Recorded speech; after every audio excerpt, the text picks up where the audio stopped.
Dito dito na pala si Mother. Kanina ka naman? Ha? Oh. Imo na kung kuanon? Oh.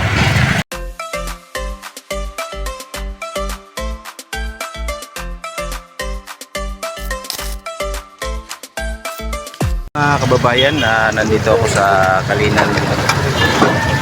Kalinan District kasi si Mamang bumaba ng kanilang bahay doon sa Migdawian. So tumawag si brother sa akin, Brother Elijah, na mayroon daw akong ikakarga ng mga bakal dito sa aking tuktok. Tapos si Mamang yung aking pasahero for today. Ayan si Mamang. Para na kay pasahero. Hi Mother, kumusta ka naman? Ang tagal na natin hindi nagkita, ilang oras na? Ay, na-miss mo na ako. Ay. Na-miss din kita na. Na-miss kita, Mang.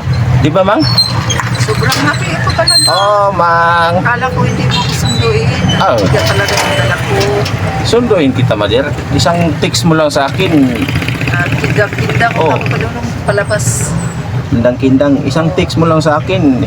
Dahunog na ako dyan. Ito ang sa maghulog ang isa wifi yun. Si Brother Elijah, Mang, nagkuha pala ng lisensya. Niungot pagid ang break, G, pag-abot. Ay, Ang gwapo ko talaga. Pag-abot nga, pagid sa Kuya. kanto sa Gaisano ba? Ha? Si JJ? Kalit pa bitaw. Parang break niya. Muntik na kayo na... Ay, gani, G, kaya dili Loose break? dito sa Mahada ba ng sili. Sa dagat, G. Dito sa kuhan, sa Iniangan? Iniangan? Oo. Hindi ko ba ilang sakyanan? Yan sa kuhan, ni kuhan, siniumot. Kumot niya, gusto nga. Bihira. Ay mga kababayan, muntik na pala loose brake ang brake ni Brother Elijah kanina, yung kanyang motorcycle XRM. So ngayon, Kaya nga lang. Kaya kuhan pa, wala pa nag-pray. hindi pa nag-pray. Kung kailangan talaga natin magdasal bago umalis ng bahay, mga kababayan. Memorize sa Psalms 23, 1-6. Yan ang sikreto namin sa Adventist. Pray. Yan ang panangga natin kahit kayo mga kababayan na Psalms 91 at Psalms 23. Buong chapter yan i-memorize natin, i-familiarize. So, Mang, saan tayo ngayon? Psalms 91, 1-16. Memorize ko yan. Yan ang kapangyarihan ng words of God. So, papunta tayo ngayon ng saan? Sa hardware? Hardware muna. Bili tayo ng 2x3 daw na bakal para sa kanyang bakod. Gini, budong pa. Ay nga to, ganun. Nato? Tagpilang, sino na daw? Pila daw kabuk? Tulo daw. Ilang piraso? 3? Maliit lang. Sige, punta na tayo doon at tayo makabalik doon sa Takunan at mag-ikot-ikot na naman tayo sa ating terminal. So tara mga kababayan, samahan nyo kami ni Mother Mamang Inday. Vlog post na. Ngayon mga kababayan, nandito na ako sa hardware. Ang 2x3 na tubular, 618 tapos 171 na cement. Ay, asin, nandun Jis. Hintayin lang natin yung order mga kababayan. Yung Mamang nandun sa aking baho-baho, tok-tok, kahintay.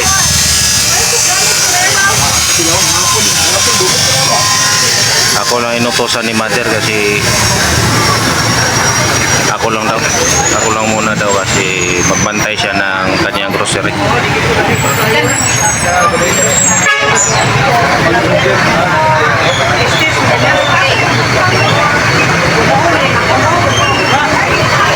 Yan ang mga kababayan na nalagay na yung tubular sa ating sasakyan.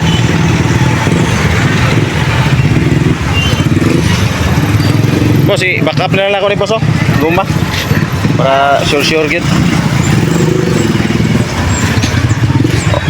Ano palang gawin yan, Mang? Kural? Bakod? Bakod na, para di labas. Maglabas yung pamangkin namin, anak ni Elijah.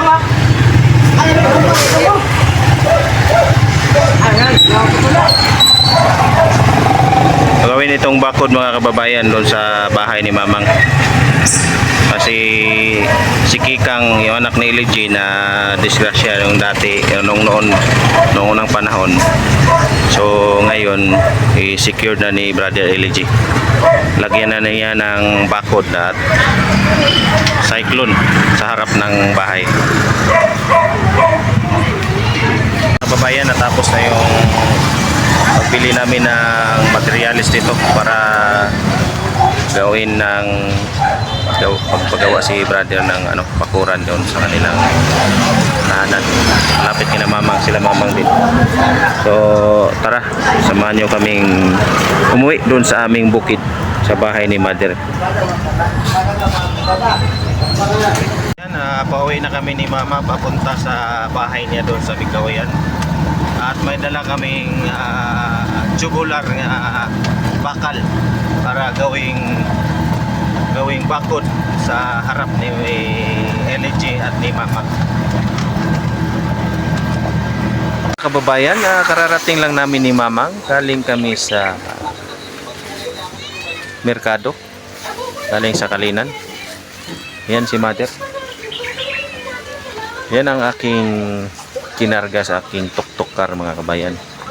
Tapos kararating lang namin at grabe katibay ang aking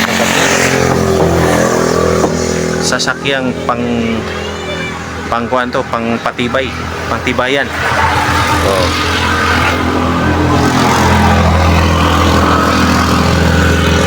wala si Brother LG kasi kumuha siya ng kanyang driver's license.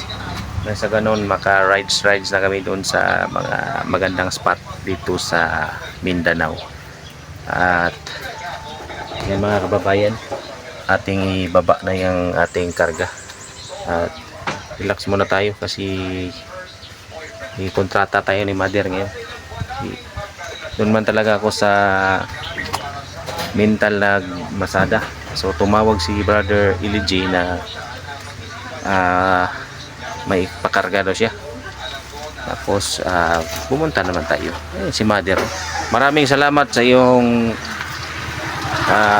pagtawag sa akin, Mak, na paldo na naman tayo.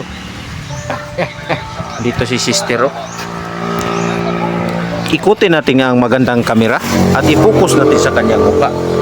Ayan si Sister. Sister, saan ba si Brother LG? Mas Kalinan. Yeah. Kung sino may awang may puso diyan mga kabayan, ito si Sister Noemi. Nakulong siya. Nakulong ito si Sister Noemi. Kulay na pinkuan. Nagkuloy-kuloy. Why? Buti binisita siya ni Mamang, nakapiyansa na siya. Kapensyon. Ayan si Sister, oh. Kulong siya. Napulay pension. Ano palang kasalanan mo, Sister? Bakit ka nakulong? Uy, ikulata na ko si Gigi. Kulata. Ayan na. Nakalabas na siya mga kababayan, no? Oh, ayan. Nakaligo na rin siya. Buti nakaligo ka na, Sister. At hanggang dito na lang siguro muna ang ating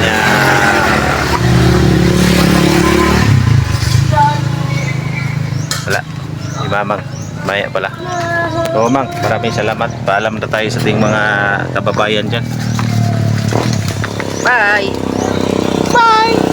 Ingat po kayo mga kababayan. At God bless po. Shout out sa aking mga kapatid. Ria Brothers. God bless po sa lahat. Thank you for watching. Wow, swerte pa rin si Bel at Sean. Uli na si Mimi.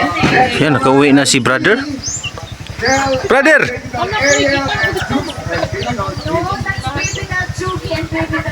Ke-vlog? Ke-vlogger ta, mag-video ta. Isa yung gisakyan? Musta? Okay na? Mulayas na rin sunod niya. Maganda namin lisensya. Atumi kuan, atumi kinabunturan, maligo mi sa kuan. Mainit ko yung Mainit. dito yun. Ha? Di ka pwede kayo isa raman motor. Dapat na may membership 100 ang kuan, ada kinsinas.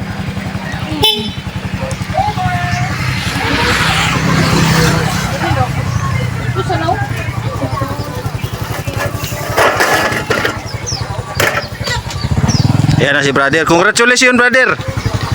Nakuha mo na ang iyong lisensya. Wow! Wow! Congratulations, brother. Mayroon ka ng lisensya. Pwede ka na mamasada ng taxi. Tricycle. Extrahan mo, brother, ang aking tuk-tuk.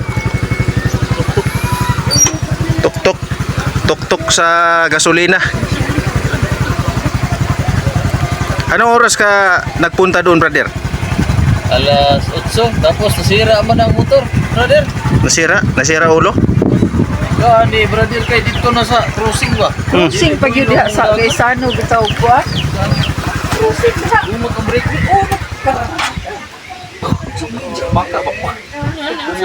Dagan. Dagan. Saan ko to? Brake pad, daot. Tukto lang spring Sa brake? sa brake. Ayaw ko ka. Isang oras ka na ako. Hindi oras. 8 na. Sobra. Yawa pa naman tong lima niya. Diba pagamot niyo ba? Pagabot ako, nari-nari isa-isa. Nabalido ka.